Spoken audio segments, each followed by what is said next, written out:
I wasn't trying to eavesdrop. I swear. It was late, maybe 9:30, and the rain had just started to trickle against the windows like soft fingertips tapping to be let in. I had gone back to Sarah's house because I forgot my jacket, the blue one with the frayed sleeves and the coffee stain.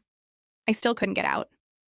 I knew they were still hanging out, maybe finishing the movie we started or just gossiping the way we always did. Or I thought we did.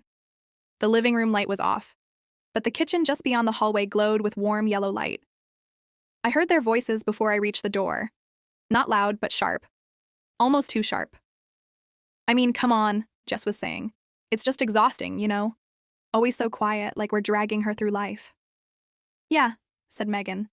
She never has anything interesting to say. She just listens, like she's waiting for us to give her permission to matter. They laughed. Not cruelly, just casually. She follows us around like a stray, Sarah added.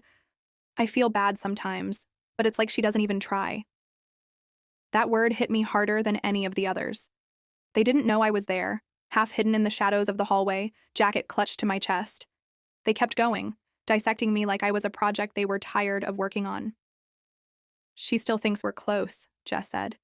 It's honestly kind of sad. I should have walked away. I should have burst in and screamed or cried or done something that showed them. I wasn't made of silence and glass, but I froze. And then Megan turned, maybe to get more chips, and spotted me. Her eyes widened for a split second, just long enough. Hey, she said brightly suddenly. There you are. We were just talking about you. The shift was instant. Smiles stretched over their faces like masks.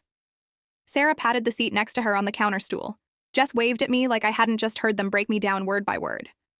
What took you so long? Sarah asked, her voice syrup sweet. I didn't answer. My throat was tight. My skin felt too small. My ears were still ringing with, doesn't even try. Did you want to finish the movie? Jess asked, sipping her soda like nothing had happened. We saved your seat. I stared at them. For a second, I wondered if they thought I was stupid, or maybe they just hoped I would pretend along with them. I sat down. Not because I forgave them, because I needed to know who they really were. We watched the rest of the movie about a girl who disappears and nobody notices. Fitting. They laughed and passed popcorn, and I nodded at all the right times, trying not to shake. But I wasn't listening to the film. I was listening to the way they laughed, the way their smiles never reached their eyes, the way Megan's leg bounced nervously beside mine. They knew I heard. They were waiting for me to crack. And I was waiting for one of them to slip. Because when they did, when one of them finally let the mask fall, I'd be ready.